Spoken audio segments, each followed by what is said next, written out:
Snake and his men may be without a nation, but they are still an army, and that means sometimes they have to fight the bad guys. Of course, they should not fight at all. It is obvious to me that any problem can be solved with reasonable discussion. Maybe Snake and the others think so too, because the idea is to set aside war for 1 day a year and relax in peace. I do not know how it came about, but apparently Snake and Miller got the idea while they were talking, and everyone on Mother Base went along with it.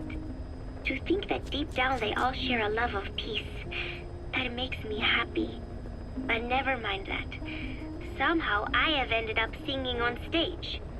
Miller was all, "Come on, both our names mean peace. It will be great." Why does that mean we have to be in a band? Then he roped Professor Galvez in too, saying, "Hey, Galvez comes from peace too. We are the perfect act."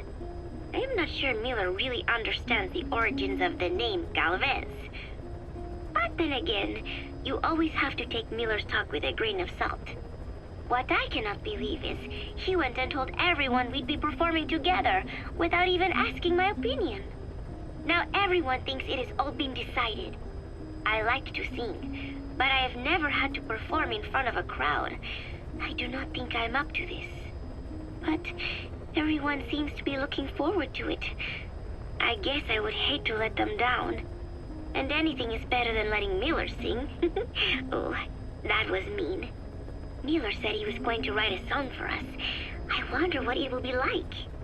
It is funny. The more nervous I get, the more I find myself looking forward to it.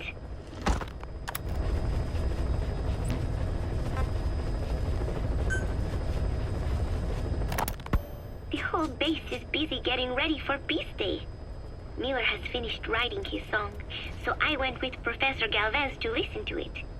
Miller was really into it, humming away as he played the song on his acoustic guitar. But the song melody did not match up with the guitar chords at all, and it sounded more like a mess than music. Miller's very enthusiastic, but I think he's tone deaf. I guess the guitar backing sounded good at least. But as I was wondering how to break it to Miller, Professor Galvez took out an odd instrument. It was just two antennas sticking out of a box, more like a radio than a musical instrument. He said it was invented by the Soviets, but why would Professor Galvez own a Soviet-Russian instrument? I asked him, and he told me music has no borders. Well, I cannot argue with that. Good music is something people of any nation can appreciate. Why not abandon war and just make music together? But anyway, the professor offered to try playing the melody on his instrument in time with Miller's guitar.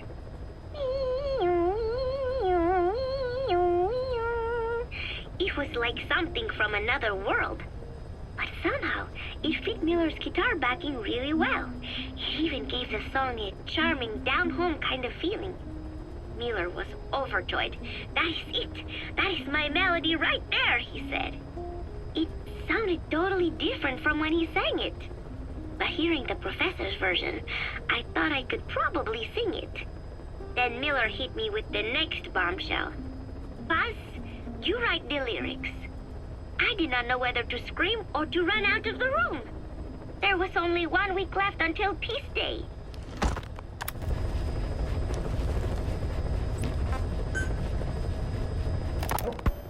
So, as if putting me on stage to sing was not enough, Miller even expected me to write the lyrics. He even said he had thought of the title already. Love Deterrence. As if he had done the hard part. Deterrence, love, deterrence? Deterrence is when nuclear weapons prevent war, right? I do not see how love fits in. But it was too late to complain, so I just sat and listened to the tape of Miller's backing guitar and the professor's melody over and over again. I guess the melody is more Professor Galvez's creation than Miller's, but on the whole I think it is actually a good song. First, it goes for your heart with a sorrowful opening, but then you feel revitalized as the song goes on. Miller grew up in post-war Japan. Maybe that is why the song has that kind of balance.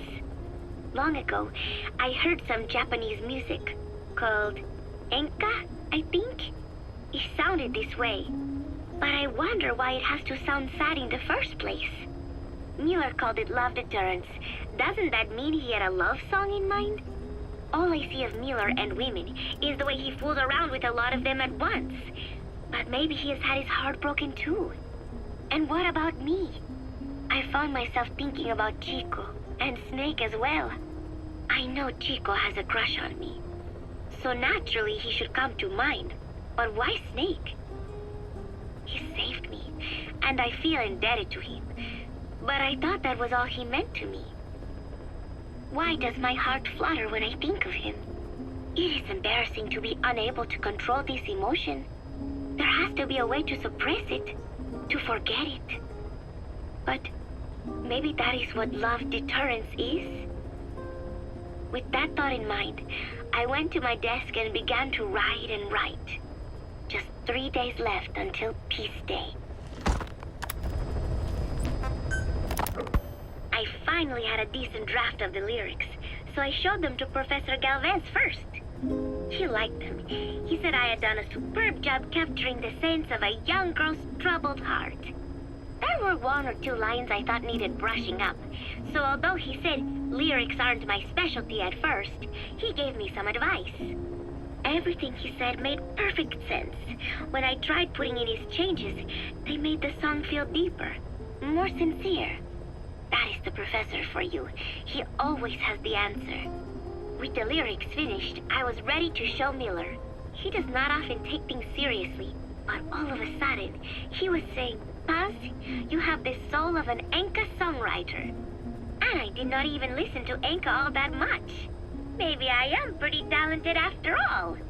But still, it took so much time to write the lyrics that there is hardly any time left to rehearse before Peace Day. The 3 of us rushed into the makeshift practice studio on Mother Base to see how we sounded together. Miller strummed away with a big smile on his face. I sang the main melody, and Professor Galvez improvised a backup melody. I know the professor is smart, but is there anything he cannot do? And Miller's guitar playing sounded a lot better now that he stopped singing. But I can hardly criticize his voice. I thought I had learned the song well enough listening to the tape as I wrote the lyrics, but I had trouble with the pitch and kept missing the rhythm. I have to practice, but there's almost no time left. It is just 3 days until Peace Day. Wait, I thought there were 3 days left before. I went and checked today's date with Miller and the professor. The date has not changed. It is the same day. Something is strange. Am I reliving the same day?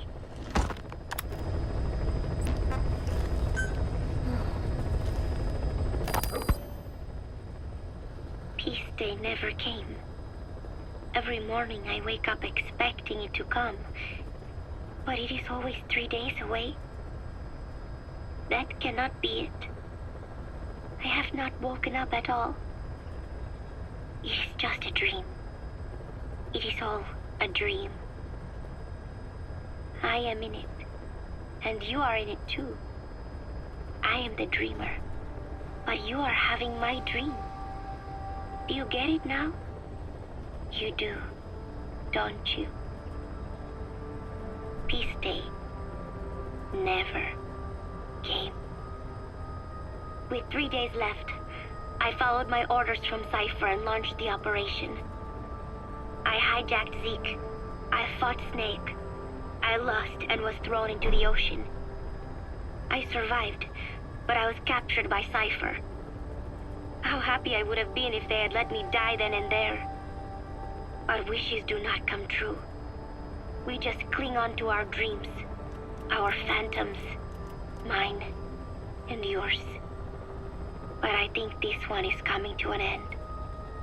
After all, you have figured it out now.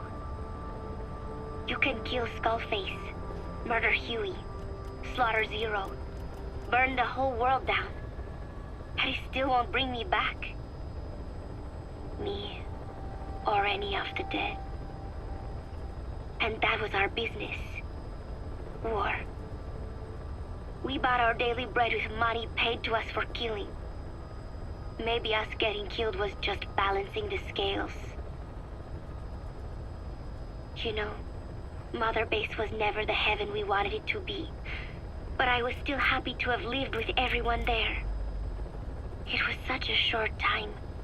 Such a hypocritical peace. But while I was on Mother Base, I was happy. So, I hope I am not the only one who looks back on those days with happiness. There is more to remember than hatred and rage. But of course, this is you thinking that I should think that. It is no mystery now. I am just a phantom. A fragment of the mind you have lost. The real me died a long time ago. But even so, more so, I can tell what you are really feeling. The real emotion that is locked away at the bottom of your heart. Let it fly out. Let it guide you. Live. I think it is my job to tell you that. That is why I exist. So this tape is the last one. Once you are done listening to it, I am one phantom limb that will be gone for good. My flesh, my bones, joining the silt on the ocean floor. But do not forget, as long as you remember me, I will always live within you. Not a phantom limb or a phantom anything, as part of your heart.